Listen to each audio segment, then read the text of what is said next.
Hello and welcome to this jungle video on some of the top solo queue junglers along with runes for Season 8. With Riot going into holiday mode for a few weeks before they return for the very first patch of 2018, I figured it was a good time to present a variety of champions that you can practice over the holidays as we all prepare for our placements in Season 8. As a disclaimer, this is not a cut and dry tier list, and each rune page I have put down is suggested based on win rates combined with play rate, and so if you're just trying a champ, you can use those rune pages and you will have success with it. Might there be better options and other options that suit your playstyle better? Sure. And I encourage you to do so, and maybe even post other suggested rune pages and setups in the comments below. While we're at it, if you do like the layout and the way I made this video, please hit the like button to help support the video and the channel. Our first batch of champions is a varied suggestion on some of the best options you can take in solo queue regardless of MMR. Let's begin with the jungler who has been very strong this preseason, Xin. He synergizes very well with the new runes, taking press the attack as a core keystone, while Relentless Hunter and Sudden Impact give him high mobility scaling and nice burst damage. His early game is immensely strong and you can even execute level 2 ganks, with his level 3 ganks being even more potent. The goal for Xin is to have an active and strong early game. You're not there to slowly scale. You want to apply pressure on lanes and on the enemy jungler. You can easily invade and feel strong in 1v1 duels, enough to steal camps, get deep vision and suppress the enemy. His ult only adds to his skirmishing power and can help knock people back into your team or simply to help you focus down a specific target. You can build for burst as a fighter or even tankier should your team need. Next up is our favorite spacefly, Kha'Zix. Ever the meta transcendent champion, he always finds a way of being relevant because of his isolated damage bonus, high mobility, poke, and an extremely strong camo package with the evolved R. This is why he is strong, and even though he can take some getting used to in terms of using him properly with his position, his damage potential, and his team fighting, you are stronger than you think at level 3. You can use this to certainly exploit bad positioning from the enemy jungler, as well as good counter ganking, and if you can get a good angle into a lane, you can still get enough burst to secure a kill. Be wary of being too ambitious before level 6 though, as you have priority on being efficient early game so you can evolve your R as soon as possible. You match up well in most cases and your ability to carry will come down to how well you punish and capitalize early game. That means rotating when you see low targets instead of finishing your wolves, and how you position late game.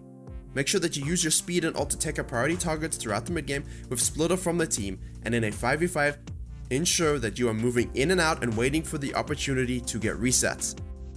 In a siege and comp, ensure you have evolved that W to poke a wave clear. There are different choices whether you should evolve E or W after you evolve the R. I do like E for that mobility, but in the case of needing wave clear and poke, W is a good choice. Next up is Shyvana. She's the latest to rise up the power ranking, and her synergy with the new runes along with her ability to farm quickly give her advantage over most junglers, given the reduction of catch-up XP this season. This has made counter jungling and efficient farming a strong asset in a jungler's kit. While she doesn't possess the best ganking tools, she has a strong 1v1 and skirmishing ability with a supreme ability to dive at level 6 and beyond. Shyvana also gives you an opportunity to take dragons early on, as well as advantageous Rift Heralds. A master counter ganker, if you're against her and get caught in a W, you're going to have a hard time escaping. Sejuani is back in the top tier, and despite her nerfs, offers everything other tanks do, but better. Excellent precinct ganks, a strong combination with Aftershock, as well as an option to go with Celerity to add that movement speed. Ensure you help laners as much as you can, get vision down, and use your insane CC kit to bait people into fights until your laners can come and finish them off. She offers engage and peel, and isolated targets are as good as dead in mid-game skirmishes. I've combined Rek'Sai Jarvan into this last category, as both have a versatile element of being able to go damage with Warrior or tank with Cinderhulk. Although it's worth noting Rek'Sai is doing much better with Warrior. Jarvan scales better into the late game with his defining Cataclysm ult, which can eradicate an ADC from the map or lock down targets so your carries can melt them while you survive and disrupt. He has the potential to level 2 gank, his win rate has dipped a bit after some changes, but he still brings a solid package and in the right hands will do great work. Aftershock and Resolve runes are viable, but for that early game and snowballing potential, I have recommended Electrocute and damage based runes. Rek'Sai now offers a stronger early mid-game spike and does not scale as well due to her limited engage and easily CC telegraphed combo. However, that does mean she has good peel, and if you can get a flash knockup late game with a Cinderhulk build, you will fulfill that Jarvan type engage or peel, just not as well. If that's your goal, going Aftershock, Tiamat and tank similar to Warwick wouldn't be a bad idea. Rek'Sai with press the attack, however, or commonly also with electrocute, is a strong duelist early on and only hits the spike more so with Warrior in the mid game. Be mindful of being active and creating opportunities for your team. I recommend Jarvan for the lower MMRs, and Rek'Sai, the higher you are, is managing her power and knowing how to close out games is important. With her early game spike, you cannot afford to waffle around, farm too much, and let the enemy scale or get back into the game. Alright, those are the core choices and should offer you some nice flexibility at all ranks. Let's now take a brief look at some high skill ceiling champions that are most effective at high ranks, but with the right amount of practice and dedication can be used to rank up, as I am an advocate of you must enjoy the champion you're spamming, because if you aren't having fun, you're just gonna burn out and lose your progress anyway. If you're on gold, silver, and bronze though, I would focus on learning more about the jungle and using something mechanically simpler so you can focus on that. Evelynn, Rengar, and Kindred aren't as mechanically demanding, but they do require experience in order to master them and have significant raw learning curves at the moment. Evelynn is actually a very strong pick, and after a few slight quality of life buffs, she's at a stage where if you're good with a champion and know a power spike and how to reach it safely, you can have a really fun game. She isn't as mechanically demanding as Xin, Elise, Nidalee, but definitely requires time to get used to. As with most assassins that are weak early game, picking your moments to use your W combo as well as timing your ganks appropriately, as well as keeping a huge eye on the map and vision, will determine how quickly you get 6 and how quickly you can then apply your scaling mobility into kills, golds, and objectives. Her skirmishing power thrives on intelligent in and out gameplay, which can make use of her bursts and cooldowns. If you're interested in learning more about Evelynn, I'll link my guide in the top right. There is a new type of scaling build going on, which I've put on screen as well. She has a lot of item versatility and can be a really hard carry when you get going. You just need to know which champions to completely avoid early on and when to pick your moments to gank. Nidalee has returned in the past couple of months, but very much is about the player and how you understand pathing and pressure. Using her QWE in both forms is crucial to your early clears, and knowing how the range of her spear pounce innately work will greatly help in any fights you have versus the enemy jungler and in ganks. Certain matchups are very hard in Nidalee, and you need to play around that appropriately. In the rightly skilled hands, we can see players dominate with a variety of builds, including even Ardent Sensor during that horrifically dark time in League history. Most of the champions on this list have synergized well with the new runes, especially with the domination tree, and she is no different. You have the option of running Ravenous Hunter for healing, and that might be preferred actually, over Relentless Hunter if you're going for the MS boosts in the sorcery tree instead. Given how fast Nidalee can farm, Dark Harvest is an outlier option. If you're able to counter jungle a lot and punish enemy junglers for their failed ganks, you can certainly use that to your advantage. Next is everyone's most popular jungler because of his insane mobility and flashy plays that 99% of us can't actually do properly. Lee Sin. I won't say much about him other than he's strong and viable right at the top, and if you know how to play the champion very well. You need to be able to snowball an early game into a victory. If you see a weaker enemy jungler as Lee Sin, you better be applying non-stop pressure on them and the lanes. Suffocate them, get a lead, carry the game, and end it. Electrocute is important for this, so make sure you know where and when to pick your points of pressure, and consistently be looking for vision control and counter ganks and activity. Lee Sin is an active champion. You cannot sit around and do nothing. I don't recommend this champion unless you put in significant time and you are of course higher elo. The next champion is the high elo queen, Elise, ever present, similar to Lee Sin, at the highest level of play due to her powerful and influential early and mid game. We won't talk too much about her either, as I don't recommend her unless you are much higher rank and can fluidly move in and out of her forms, use all her abilities quickly, and have a strong early game sense about your roots and the enemy jungler. In the most skilled hands, it is still a good pick for solo queue, although I would still put a lot of these junglers ahead of her as more viable picks and easier picks to learn and understand their power spikes. Finally, we have Kindred and Rengar. Kindred has returned and we'll have a brief note about them. Feel free to have a look at my recent Kindred guide to talk about runes and more in depth about the champion's abilities. They are a bit too team dependent, and the changes to press the attack were a slight hit. They do have the option of going Dark Harvest, and I have seen some experimentation with Phase Rush and Electrocute. I'm not sold on that, I'm just explaining that we have other options developing as we go along in this preseason. Game style wise, you have to understand the mark system to get the most out of the champion, and they definitely aren't able to be played into every matchup blindly, so have a look at that guide for more details.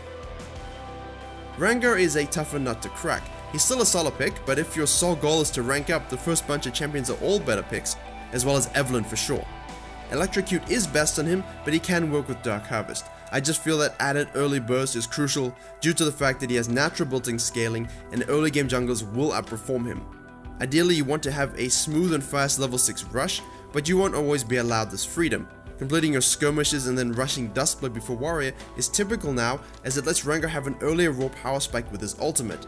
There are many little mechanics that Rengar has that allow room for a rewarding experience should you choose to main him, and once you do, he can still pop off very easily. I don't recommend him as a core lower MMR champion, but it's certainly something you could use if you're dedicated to mastering our favorite knife cat.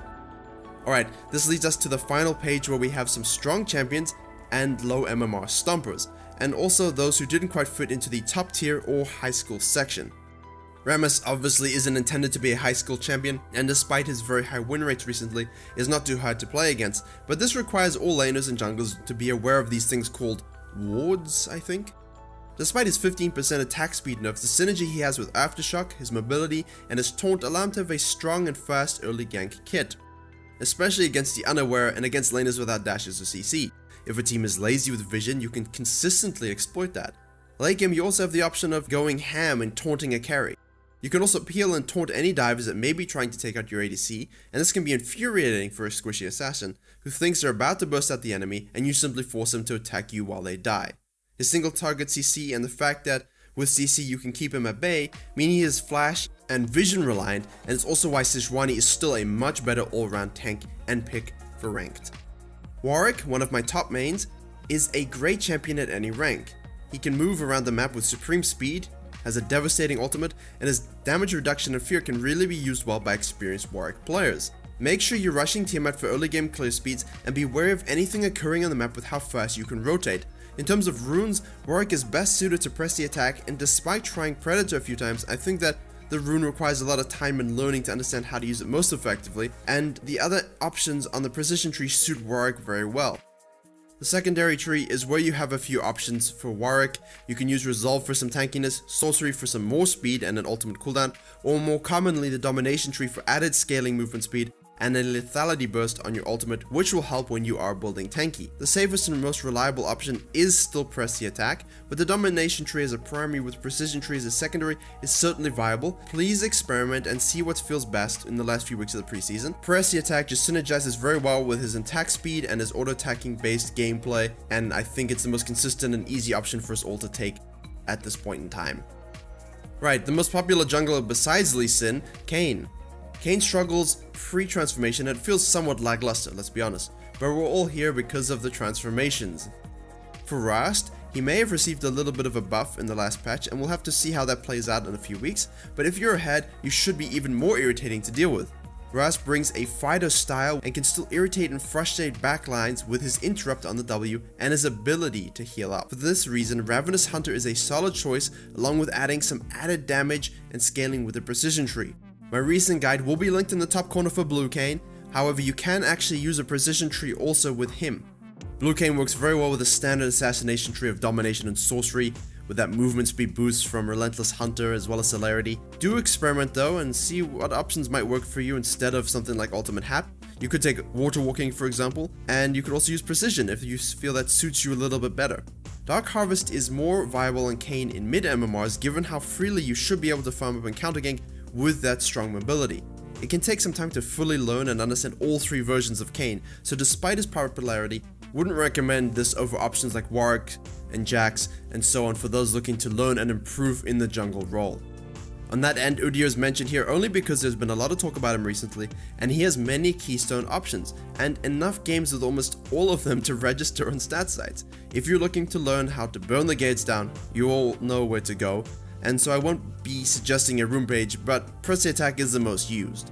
Udyr is a champion that thrives on creating pressure. You're easily kiteable by certain champions, but that early game tiger stance can really be hard to deal with in a 1v1. If you understand how to focus neutral objectives and create a strong split push in the mid to late game, he can really get you some wins, where people just have no idea how to deal with that speed and fast push, especially the lower down we go. Jax creates a similar situation because you do have that high gank ability. Once a kill or slight lead is in your hands, you have a strong enough kit to fight skirmish, take towers, epic monsters, and hard carry a game. Devourer and Triforce are core along with press the attack, but he is viable enough that if you, like with Udyr, understand the concept of pressure on the map, can really create problems for the enemy. Alright, I hope this pseudo tier list champ rune rundown gives you enough information to be able to use the new runes effectively with some of the stronger junglers this preseason, and gives you enough time to practice some of them in time for the start of Season 8. These were just based upon some win rates and play rates as well as my opinion on what I think is strongest for you guys to learn If you like this format but would like to see something more concrete with fewer champions, hit the like button and maybe this can be a regular feature. Thank you for watching, don't forget to subscribe if you enjoyed, and I will see you all in the next tutorial.